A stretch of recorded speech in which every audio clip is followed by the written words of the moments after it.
Irmãos, eu saúdo a todos vocês com a paz, nosso querido e amado Jesus Cristo. Amém. Não só a vocês que estão aqui presentes, mas a todos os nossos queridos irmãos internautas, que nos assistem nessa manhã através da transmissão online.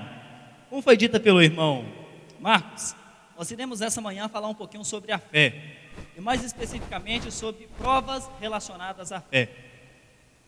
E 100% específico quando a nossa fé é provada. Geralmente, irmãos, no decorrer da nossa vida, nós passamos por muitas provas. Geralmente elas começam quando criança. Geralmente vamos para a escola, E na escola existem provas. Provas que nos qualificarão a passar para uma série superior a que estamos.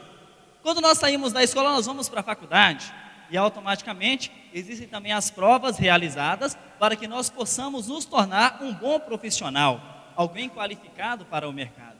E existem também as provas realizadas no trabalho. Em algumas situações existem provas que são aplicadas pela empresa para que os profissionais sejam qualificados. E automaticamente, se nessas provas nós nos saímos bem, nós seremos bem-sucedidos na nossa vida material. Então, na nossa vida, meus queridos, material sempre tem prova. Na nossa vida sentimental sempre tem prova. E na nossa vida espiritual também não é diferente. Nós passamos por provas que nos qualificarão a ser pessoas mais aptas a fazer o que nós estamos fazendo. E nessa manhã eu quero abordar com os irmãos sobre as provas relacionadas à fé. Só que a nossa fé, meus queridos, quando falamos em provas, ela não é provada talvez pelo tempo que nós temos de igreja. Mas eu tenho 40 anos que eu sou cristão, isso não é prova de fé. A nossa fé ela não é provada porque o tempo todo que alguém nos encontra, nós estamos cantando o hino gospel, o hino evangélico. Isso não é uma prova de fé especificamente. E muitas pessoas pensam que usar uma roupa na norma, uma roupa que é super decente, é uma prova de fé, mas nem sempre é uma prova de fé, porque muitas vezes podemos fazer por farsa, porque existem muitas pessoas que às vezes usam simplesmente uma roupa, usam uma capa, isso não é 100% prova de fé. Existem muitas e muitas formas de nossa fé ser provada, mas nessa manhã eu quero falar com os irmãos, quero compartilhar com os irmãos 5 formas, que ao meu ver são 5 formas essenciais de prova para a nossa fé. Eu quero falar sobre a primeira. A primeira forma da nossa fé ser provada, que eu irei abordar nessa manhã, é quando estamos sozinhos. Muitos estão se perguntando neste momento, mas como minha fé é provada quando eu estou só, meu querido irmão Jeto? Ela é provada, sabe por quê, queridos? Porque quando nós estamos só, quando nós estamos longe da igreja, quando nós estamos longe das pessoas que sabem que nós somos cristãos, quando nós estamos longe da nossa família, nós temos um certo ar de impunidade, um certo ar de que ninguém está vendo o que nós estamos fazendo. Quando talvez saímos de férias, vamos para uma cidade longe da nossa cidade, vamos sozinhos, sem nenhuma companhia das pessoas que conhecem a nossa vida do dia a dia. Então nós pensamos, eu estou livre, eu posso fazer o que quiser. Só que não é bem assim, meus queridos. Só que existem pessoas que podem discordar de mim do que eu estou falando nessa manhã. Não, a fé ela não pode ser provada quando eu estou só. Eu quero dar prova para você disso. Eu quero chamar você, neste momento, todos os irmãos, na verdade, para abrir as suas Bíblias. E nós iremos considerar o que se encontra no livro de Josué, no capítulo 7. No livro de Josué, no capítulo 7, vem falando sobre uma situação em que o povo de Israel pagou um grande preço por causa de um pecado de um cidadão. Um pecado que foi cometido quando esse cidadão se encontrava só. Nós estamos falando de Acã. Só que existem pessoas que podem nessa manhã não entender o que eu quero dizer, ou talvez não concordar comigo, porque pode dizer que Acã não estava só. Mas antes disso eu quero dizer para vocês que não conhecem especificamente a história de Acã. Existiu uma certa vez, Josué estava na liderança do povo de Israel e eles foram à guerra. E foi dada a seguinte ordem por parte de Deus: nada será tocado, nenhum dos utensílios que forem ali saqueados pela cidade que nós iremos guerrear contra ela, disse Josué ao povo, não poderá ser tocado em nada, nada poderá ser tocado. Só que aconteceu, meus queridos irmãos, que no final daquela guerra, penso eu, quando eles estavam ali reunindo os despojos, reunindo ali os bens que eles tinham ali tomado daquela nação que eles tinham guerreado contra eles e tinham sido vencedores, eu acredito que Acã ele estava em um determinado local só. E ele olhou ali, ele contemplou uma capa babilônica, ele viu ali uma certa quantidade de prata, e ele viu uma certa quantidade de ouro. Como eu acredito que ele estava só, o que ele fez, meus irmãos? Ele levou para si, ele pegou aqueles bens e levou para a sua tenda. E aconteceu que o povo de Israel, no capítulo 7 do livro de Josué, vem falando que o povo de Israel, eles estavam pagando por um pecado cometido por Acã. Agora, onde vem a questão, como eu posso saber que Acã estava só? Aconteceu que Deus falou para Josué o seguinte: existe pecado no meio de vocês, e eu quero que você lance sorte sobre as tribos, para que assim nós possamos chegar em quem está anátema, quem está no pecado. Eu penso o seguinte: se tivesse alguém com Acã naquele momento, que ele pegou aquela cava, pegou aquele ouro e aquela prata, não ia ficar em silêncio não. Com certeza ele ia falar, porque ninguém ia pagar pelo pecado do outro. Eu particularmente, se eu tivesse visto um cidadão fazendo uma coisa errada, e eu não ia pagar pelo erro dele se ele estava errado. Então automaticamente, se alguém tivesse visto ali Acã pegando aqueles bens, com certeza ele teria dedurado. E nós sabemos que o fim de Acã ele foi trágico, irmão. Infelizmente Acã, juntamente com toda a sua família, pereceu por causa de um erro, porque a sua fé foi provada em um momento em que ele esteve só, e infelizmente ela foi reprovada. Mas não para por aí. Eu quero fazer para os irmãos um segundo exemplo. Um exemplo que infelizmente não foi muito bom, nós estudamos inclusive no decorrer das lições desse trimestre. Eu quero chamar a atenção de vocês para o livro de Samuel, no capítulo 11. No livro de Samuel, no capítulo 11, fala sobre um ano em que os reis iam para a guerra. Era de costume que os reis iam para a guerra, e Israel, como era um reino forte, também foi para a guerra. Só que Davi não foi para a guerra, Davi era rei de Israel. Davi ele mandou Joabe juntamente com o seu exército, juntamente com todo Israel, para guerrear por Israel. E eu acredito que o rei Davi ele estava ali mais tranquilo, né, porque não tinha muita causa para ser julgada. Ele ficava tranquilo no palácio. E um certo dia o rei Davi foi passear pelo palácio, porque não tinha nada para fazer, né? E aconteceu, ele estando passeando pelo terraço, ele avistou uma certa mulher tomando banho. E Davi ele cobiçou aquela mulher, que era Betseba. E infelizmente Davi a possuiu. E devido ao seu pecado, à sua cobiça, e devido ao adultério que surgiu devido à cobiça, Davi ele pagou um valor muito grande pelo seu pecado. Infelizmente a família de Davi ela foi atormentada pela espada, porque infelizmente em um momento em que Davi esteve só, ele contemplou que não era correto. Talvez ver não era o problema foi porque ele desejou, e como ele estava só, automaticamente ele sentiu a liberdade ali de ter o que ele estava vendo para ele. E infelizmente naquele momento a fé de Davi foi provada. Infelizmente não, porque é bom quando as provas vêm sobre nós. Então eu mudo o que eu disse: Davi felizmente ele foi provado, só que infelizmente ele foi reprovado, porque ele não suportou a prova que foi colocada sobre ele. Só que não vamos parar só em nos deter em coisas ruins não, em histórias que aconteceram, em exemplos ruins. Vamos para bons exemplos. Nós temos aí o exemplo de Jesus. Jesus, quando esteve aqui na terra, ele foi batizado, e após o batismo Jesus foi levado para o deserto pelo Espírito Santo. E aconteceu que no deserto Jesus estava só, porque os discípulos não estavam com ele, aquela multidão que o seguia também não estava com Davi, ou não estava com Jesus, desculpe. E aconteceu que Satanás aproveitou do momento em que Jesus estava só para o tentá-lo. Só que para o nosso bem, posso dizer o seguinte, para o nosso sucesso, Jesus, ele foi aprovado.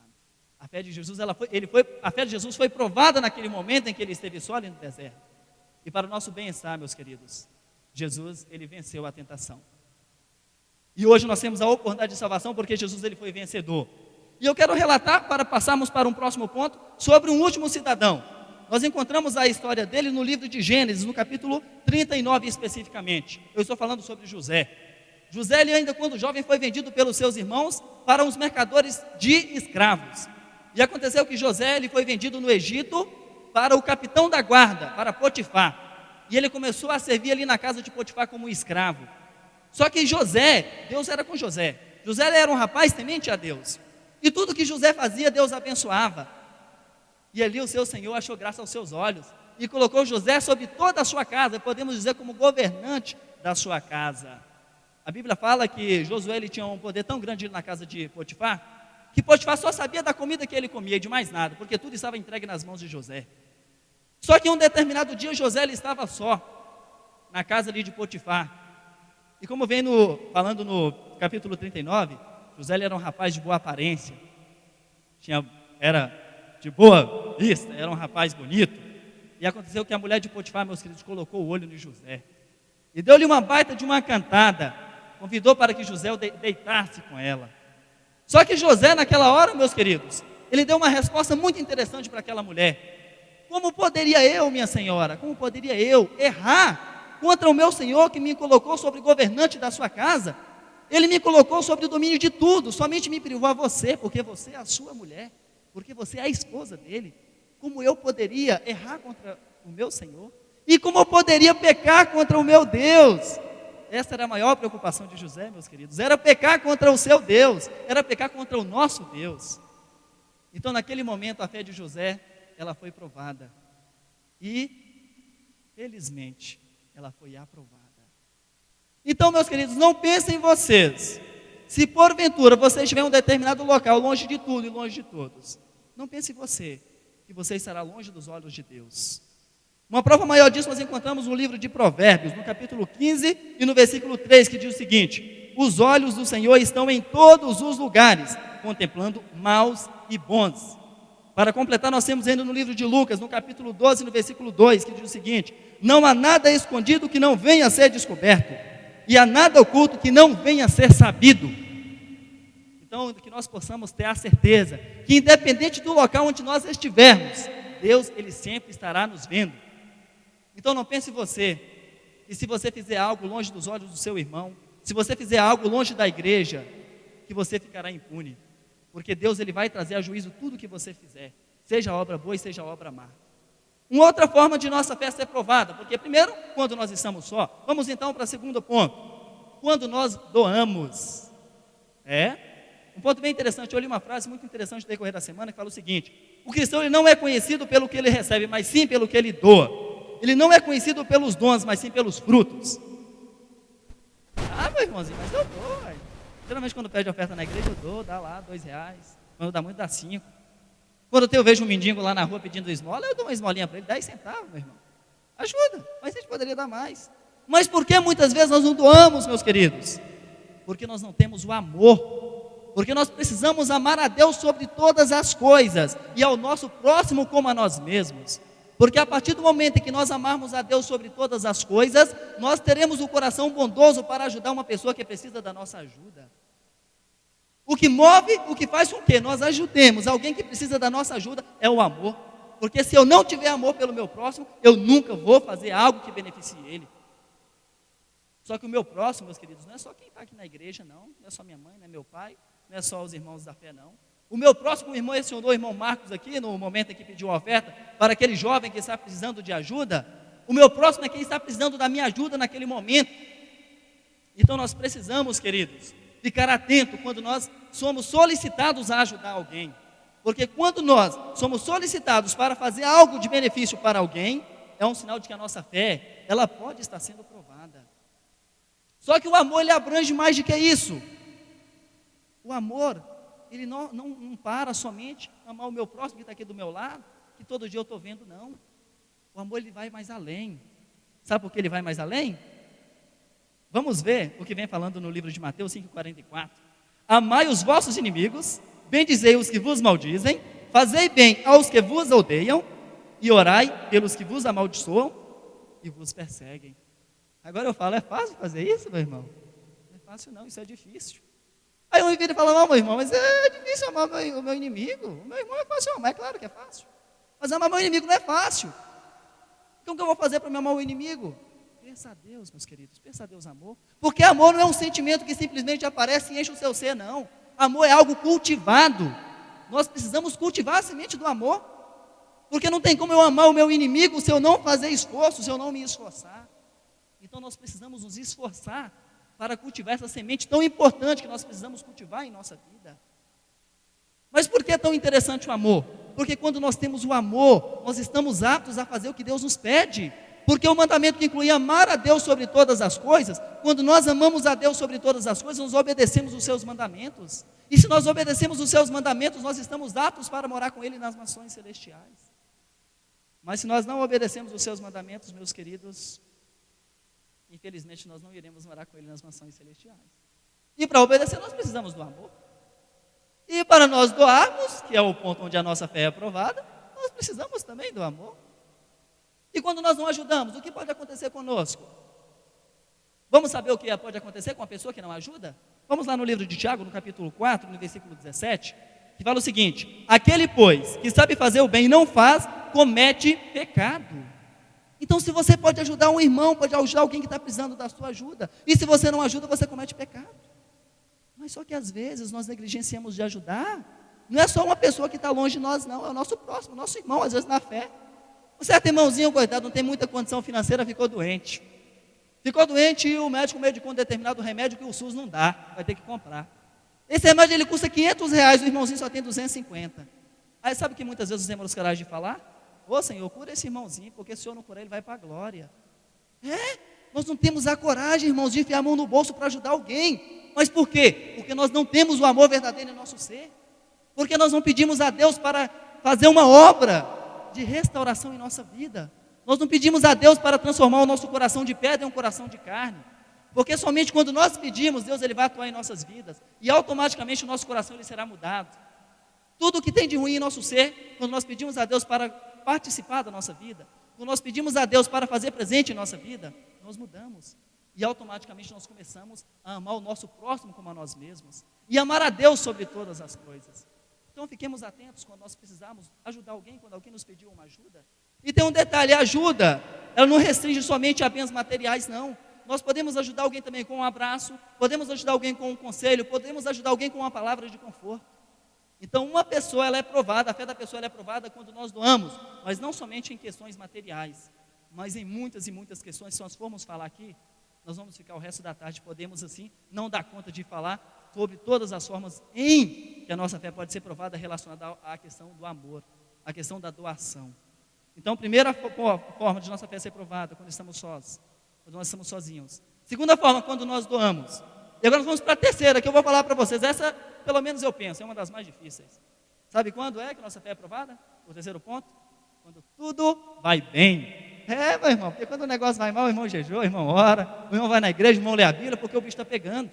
Existe um ditado popular que fala o seguinte: quando a situação está complicada, se correr o bicho pega, se ficar o bicho come. Então sabe o que nós fazemos numa situação dessa? Vou correr para Jesus, porque Jesus tem misericórdia de mim. É o que nós fazemos. Mas quando o negócio fica bonito do nosso lado, nós esquecemos de Jesus. Existe aquele irmãozinho que fala assim: irmão, não consigo jejuar não, porque se eu jejuar me dá uma fraqueza, me dá uma tontura. Mas quando o bicho pega, meu irmão, o irmão fica 3 dias de jejum. É uma realidade, é o que nós vivemos. Então nós precisamos, meus queridos, nós precisamos estar apegados a Cristo. Nós precisamos estar fiéis, não só quando o negócio está ruim, mas quando tudo vai bem para o nosso lado. Nós temos uma prova disso na Bíblia. Se nós formos analisar a vida de Jó, Jó 1, havia na terra de Uz um homem cujo nome era Jó. Era um homem íntegro e temente a Deus. Eu pergunto para vocês, Jó era pobre, meus irmãos? A Bíblia fala que Jó, meus queridos, tinha 7.000 ovelhas, tinha 3.000 camelos, 500 juntas de boi e 500 jumentas. Os camelos naquele tempo eram um meio de transporte. Naquele tempo não tinha carro, não tinha avião, não tinha ônibus, não tinha nada, né? Era só cavalo ou então camelo. Se fôssemos trazer para os nossos dias, se Jó, um exemplo, se ele alugasse os seus camelos para que as pessoas viajassem nele, se ele vivesse nos nossos dias, ele seria dono da TAM ou da Gol. É o meio de transporte mais eficaz e maior que existe hoje em nosso meio. Então Jó, ele era um homem muito rico. Só que no versículo 5 fala o seguinte: Jó, ele tinha por costume levantar as madrugadas e fazer sacrifícios em prol dos seus filhos, se porventura ele estivesse fazendo alguma coisa errada. Agora isso prova que Jó, ele era um homem realmente íntegro a Deus. A sua riqueza não fez com que ele se afastasse de Deus, não.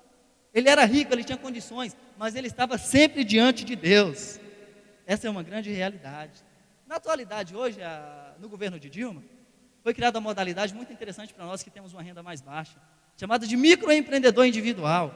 Eu até faço parte dessa organização, é muito boa, ajuda muita gente que trabalha como autônomo. Aí você vira para o cidadão e fala o seguinte: e aí, meu irmão, como está o negócio? Meu irmão, estou trabalhando demais, agora eu sou empresário. Aí você pergunta: quem é o dono da empresa? Meu irmão, sou eu. Quem é o sócio? Sou eu. Quem é o gerente? Sou eu. Quem administra a minha empresa? Sou eu mesmo. Quem é que faz a venda? Sou eu. Quem faz a venda? Sou eu. Tudo é ele que faz. Aí ele vira e fala: irmão, não tem tempo para ir na igreja, não. Estou trabalhando demais.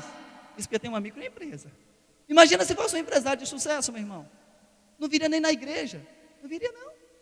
Porque o negócio ficou para o lado dele, estava simplesmente focado para os bens materiais e não para a causa de Deus.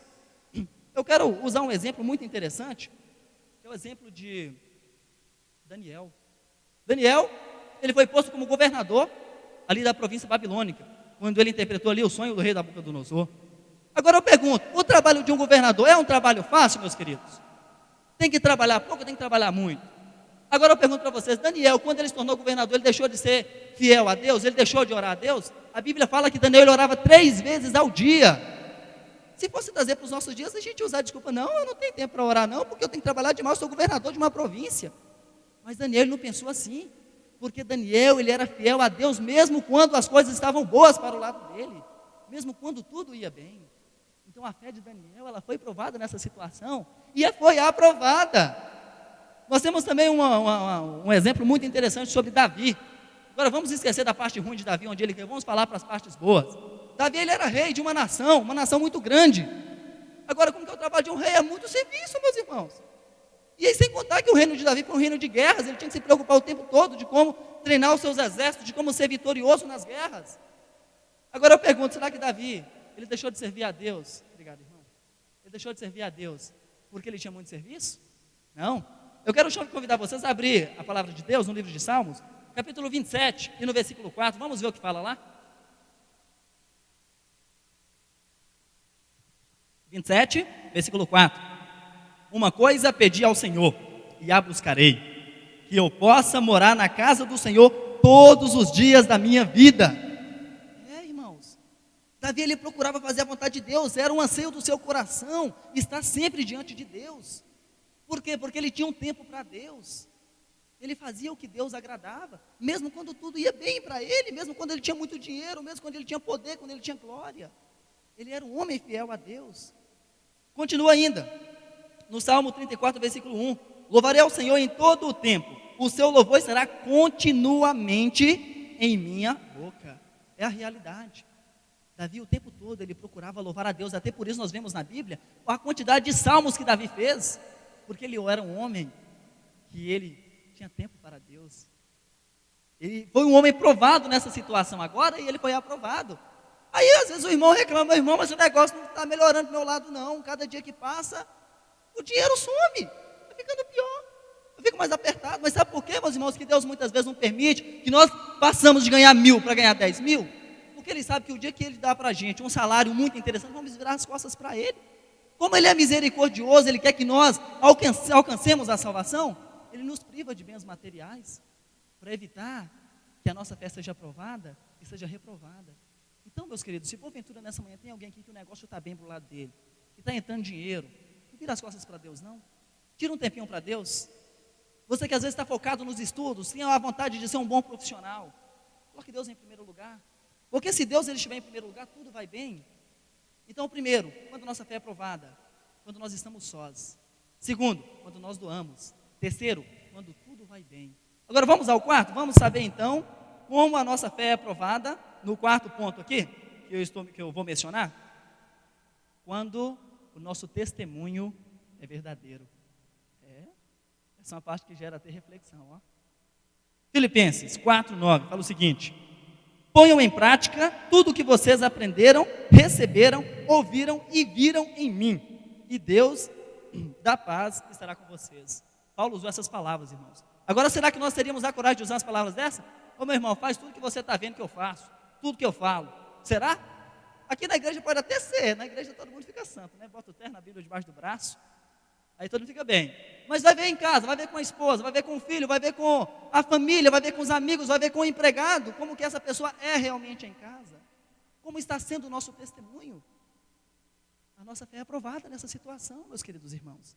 Então nós precisamos ter um sério cuidado sobre o que nós podemos transmitir para as pessoas, sobre o que as pessoas pensam ao nosso respeito. Porque, como sempre é mencionado aqui no decorrer das lições, como também na classe, o sermão ele convence, mas o exemplo ele arrasta. Essa é a realidade. Então, o nosso testemunho ele tem que ser um testemunho verdadeiro de bons cristãos. Eu ainda quero continuar mencionando sobre Paulo. Eu quero chamar a atenção de vocês para o livro de Atos, no capítulo 19, no versículo 13. Especificamente no 13, vem falando sobre uma situação. Antes de eu mencionar sobre o texto, eu quero falar uma coisinha antes. Como nós sabemos, Paulo, ele empregou a sua vida em prol do Evangelho. E Paulo, ele realizava grandes maravilhas. Muitas pessoas ele eram curadas através do trabalho que Paulo realizava. Muitos demônios eram expulsos. E voltando agora para o versículo 13, aí apareceu lá um certo cidadãos lá, os filhos de Cefas, né? Cefas era um dos principais dos judeus, né? E eles viram que Paulo estava fazendo um trabalho bacana lá, muitas pessoas estavam sendo beneficiadas. Eles eram exorcistas. Então começaram a fazer o quê? Sair expulsando demônios em nome de Paulo, em nome de Jesus. Só que teve uma certa situação, meus irmãos. Eles falaram o seguinte, chegou para uma certa endemoniada e falou o seguinte, ó, olha as palavras que eles usaram. Em nome de Jesus a quem Paulo prega, eu ordeno que saiam.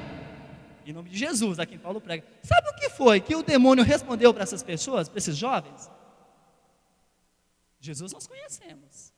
Paulo sabemos quem é. Mas e vocês, quem são? E a Bíblia fala que naquele momento, os endemoniados foram em cima desses homens. E espancaram de tal maneira que eles voltaram para casa, nus e feridos. Agora, para e pense, imagina a vida de um cidadão onde até o próprio Satanás testifica da vida dele. Paulo foi um desses cidadãos? Foi um desses cidadãos? Porque até o próprio Satanás testificou aqui de que ele conhecia Paulo. E se Paulo estivesse no lugar desses homens, o demônio com certeza seria expulso. Então é um exemplo. Porque o testemunho de Paulo, ele era verdadeiro, o que ele falava era realmente o que ele vivia. E é digno de imitação hoje para os nossos dias. Que nós possamos imitar Paulo, porque ele imitou a Jesus. E fazendo assim, com certeza, a nossa fé ela vai ser provada nesse ponto e ela será aprovada. Isso vocês podem ter a total certeza. Então, meus irmãos, vamos ter cuidado com o nosso testemunho, vamos ter cuidado do que os nossos vizinhos pensam sobre nós. Não vamos simplesmente fingir que nós somos cristãos quando estamos na igreja. Quando tem uma pequena experiência que uma mulher chegou um dia e falou para o pastor, pastor, eu queria saber se você não conseguiria uma casinha no fundinho da igreja para me morar. E o pastor perguntou para ela, mas por que, minha filha, que você quer morar no fundo da igreja?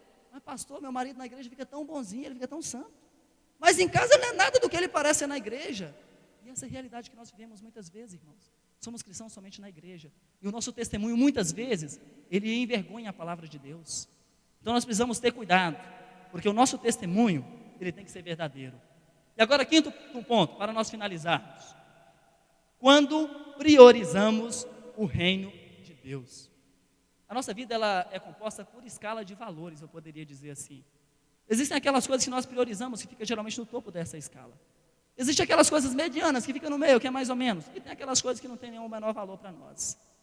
Vocês podem ter total certeza que aquilo que nós priorizamos, sempre vai estar diante de nós. Nós vamos dedicar a nossa vida, vamos dedicar o nosso ser. Só que muitas vezes nós priorizamos as coisas materiais. Nós priorizamos um sonho a realizar. Nós priorizamos uma condição melhor para darmos para a família. É um plano bom, mas não pode ser prioridade. Nós priorizamos um carro zero, priorizamos uma casa de luxo, quando na verdade deveríamos priorizar o reino de Deus. Essa é a realidade que infelizmente nós vivemos. Nós tendemos muitas vezes a deixar as coisas de Deus em último lugar. Só que tem um detalhe, irmãos, quando nós priorizamos o reino de Deus, nós temos forças para ler a Bíblia, nós temos força para ler o Espírito de profecia, nós temos forças para dar estudo bíblico, nós temos forças para participar e interagir na igreja, e nós temos forças para ajudar as pessoas que precisam da nossa ajuda. Por quê? Porque nós priorizamos, e quando nós priorizamos algo em nossa vida, a nossa atenção ela é 100% voltada para aquilo. Só que quando nós não priorizamos o reino de Deus, meus queridos irmãos, infelizmente a nossa vida é uma vida cada dia mais decadente. Infelizmente nós começamos a não ter o desejo de ler a Bíblia, nós começamos a não ter o desejo de nem olhar para a lição no decorrer da semana. Geralmente nós não temos a vontade de fazer o que Deus agrada, de ajudar o nosso próximo, nós não temos vontade de pregar o Evangelho, se temos a oportunidade, nós até mesmo negamos que somos cristãos, porque nós não estamos priorizando o reino de Deus. E pode ter total certeza, se porventura um de nós essa manhã está vivendo uma situação dessa, onde você não tem força para ler a Bíblia, você não tem força para fazer o que Deus agrada, não tem força nem mesmo para vir à igreja, a igreja é porque você não está priorizando o reino de Deus. E nós precisamos priorizar o reino de Deus, meus irmãos. Porque se nós priorizarmos o reino de Deus, nós teremos forças para fazer tudo o que Deus nos pede. E automaticamente nós estaremos mais perto dEle. E um dia nós iremos morar com Ele nas mansões celestiais. Mas se nós não priorizarmos o reino de Deus, infelizmente a nossa vida, meus irmãos, será uma vida de fracasso. Será uma vida que infelizmente não vai beneficiar nem a nós mesmos, nem as pessoas que estão ao nosso redor. Porque quando nós somos cristãos verdadeiros, nós beneficiamos a nós e beneficiamos as pessoas que estão ao nosso redor, porque começa a ver a nosso exemplo, a nossa forma de conduta, e automaticamente tem a curiosidade de conhecer, porque nós somos diferentes. E assim eles são beneficiados em conhecer a mensagem através do nosso exemplo. Só que quando nós não priorizamos, nós vamos mal espiritualmente e ainda atrapalhamos quem poderia ir bem. Porque se porventura você é casado e se você vai mal espiritualmente, você tende a atrapalhar a sua esposa. Se você na sua família, você infelizmente não vai bem espiritualmente, você tende a atrapalhar as pessoas que estão no seu convívio social. Então, quando nós priorizamos o reino de Deus, com certeza nós seremos bem-aventurados e nós ajudamos as pessoas que estão em nossa volta. Eu quero ler para vocês um versículo que se encontra no livro de Mateus, no capítulo 6, no versículo 33, que diz o seguinte: buscai primeiro o reino de Deus e a sua justiça, e todas as demais coisas serão acrescentadas. Ah, mas eu quero uma casa boa, é claro, é bom ter uma casa boa, eu quero uma condição boa para dar uma estabilidade para minha família, isso é muito bom. Mas se você priorizar o reino de Deus, você vai conseguir tudo isso, meus irmãos, e muito mais. Porque se você priorizar o reino de Deus, você vai conseguir ser feliz enquanto você vive na terra, e você será feliz na vida por vir. Agora, se você não priorizar, você pode ser infeliz enquanto viver na terra, e principalmente, não vai ter a oportunidade de morar com o Senhor nas mansões celestiais. Só que aí, geralmente vem a grande indagação: mas eu não tenho força, irmão, para isso. Eu não consigo força para fazer o que Deus pede, para priorizar o reino de Deus. Eu não tenho força para dar prioridade a essas coisas. Então, eu quero convidar vocês a ler uma passagem que se encontra no livro de 1 Coríntios, no capítulo 4 e no versículo 20. Fala o seguinte: pois o reino de Deus não consiste em palavras, mas em poder. Se você pedir a Deus, meus irmãos, Ele vai conceder a você poder. Vai conceder você poder para você vencer todas as tentações que vêm diante de você. Deus, Ele vai te conceder poder para você vencer Satanás. Ele vai te dar poder, meus queridos, para você vencer todo o pecado que te atormenta no dia a dia. Ele vai te dar poder para você vencer o mundo. E vencendo o mundo, você vai vencer tudo que tem no mundo de ruim. E automaticamente você será uma pessoa diferente.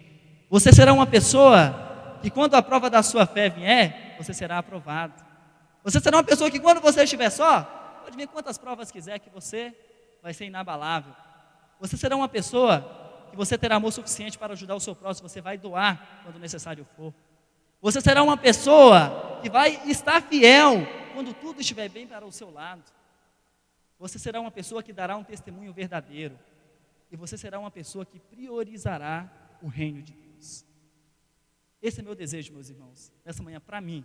E é meu desejo para todos vocês, que nós possamos fazer uma retrospectiva da nossa vida. E que nós possamos considerar tudo que Deus a cada dia nos envia, seja através da lição, seja através da mensagem cantada, seja através da mensagem pregada. Que nós possamos assimilar tudo o que é interessante para nós e que possamos assim colocar Deus em primeiro lugar em nossas vidas. Porque se nós colocarmos Deus em primeiro lugar, todas as demais coisas serão acrescentadas. Oxalá, irmãos, que a nossa fé seja aprovada. Eu peço a Deus que a nossa fé ela tem que ser provada. Porque o ouro ele fica mais valioso quando ele passa pelo fogo, assim como falou no versículo. Ele aumenta o seu valor, e o cristão também não é diferente.